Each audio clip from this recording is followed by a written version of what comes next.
Well, back then, when for my younger years, I've been attending different like organizations from church, Youth for Christ, Singles for Christ. No, so but then I know. Well, I am just attending, but relationship wise with Jesus, I'm not sure if it is already there. So but I enjoy relationships with the people in that organization. I genuinely received Jesus Christ as my Lord and my Savior um, when my daughter was just like two, almost 3 years old. And I'm a single mom. So my partner and I separated.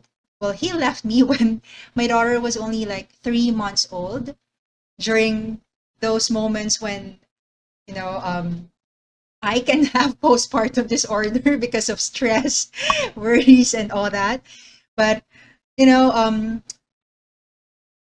I would say when you are really in your weakest moment, that is when you will really experience the strength of God. That is when you will recognize, that you are very weak and there's nothing that there are times when there's really nothing that you can do. And during those like hopeless moments, it's when you will feel the comfort and the love of a father. And it's like the prodigal son. When he was in that den of pigs, he had this turning point, this realization. It says in his word that he came to his senses and realized that, hey, I should go back to my dad, and and ask if I can be a slave there. There I can eat food, right? So it's like that. It has been really my turning point. And God allowed me to realize that I need him, that I cannot do it on my own. And one day going home, I saw this big tarpaulin, a banner with the name of the church. And I remember, oh, a friend of mine told me about this church and said that there's like a worship, service there. And so I took note of the schedule. Then the next Sunday, I attended. And that's why when friends from church ask me who invited you here, I always say God invited me here personally. So but then when I attended, I have my own timeline. I said that I will not take this seriously. I'll just attend because I like the preaching, I like learning about God, and but I'll not like do the surrender thing that I see from others during the altar call. And but then it was, well, God has his own timeline. I have plans, but God has his plans, and it's his plans which will prevail. And back then I have I put my identity in relationships. After relationships, I've been seeking that kind of love that I thought I will get. If when my family was not able to give it fully, I tried to look for it, from other people. And I put my hope, I put my everything in relationships. And so when one fails, I'll enter another one to cover or to patch up the pain of that past relationship, and the cycle just goes on.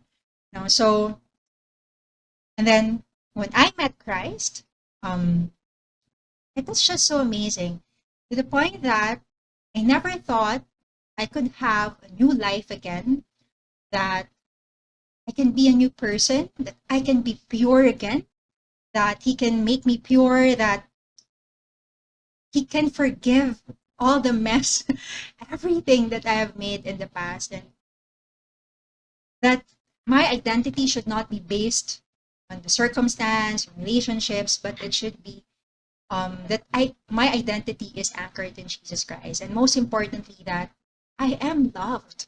I am loved by God, and um, that is the truth. That God, and for such a long time, I've been like chasing that. I'm like running in the treadmill. Trying to look for that kind of love, but I'm getting nowhere. And all this time, God has been with me, and I am just like taking it for granted. I was just taking it for granted that God delivered me from hopelessness, and He saved me, for free. That's it, for free. So my life now after receiving Jesus Christ, and still not perfect. It's far, I would say, far from perfect. And I keep on telling God that I do not deserve, the love. What have I done that He was able to still love me the same? And now I've been single for 10 years, and I'm proud to say that it's just that I became very secured with my relationship, with Jesus Christ. And ever, there will be someone in the future, that is not the end point or the means of my life. It will be just a bonus, so God knows that my weakness, or the enemy rather, knows what my weakness is. And whenever, like, they're man, for example, and ask God, is this the one that you've been really preparing for me? And God knows when I find it difficult to say no to a person, so He will find a way. He will either put that person far from me or whatsoever. But that's just really the protection of a father. And right now, I really cannot imagine my life without God. And whenever there are times like I imagine, like, what if, Lord, what if suddenly I go back to my past life? What if, what if I will not choose you one day? And then after that, I was like begging God that, please, Lord, do not let that happen. Please pull me back away from that situation. And because I won't trade anything, you know, um, or I won't trade you for anything. So now I lead single moms and other single professionals, to help them with their journey, because as based on my experience, we really need God. So, and well, God was able to use me, a broken person, a very broken person, but you know, still is able to use me to advance His kingdom by leading other single moms, towards Him. So that's it. That's my testimony.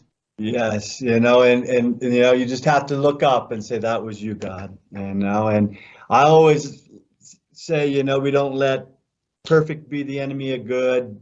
God's always molding us, and as long as we're open to it, we are the clay, He is the potter.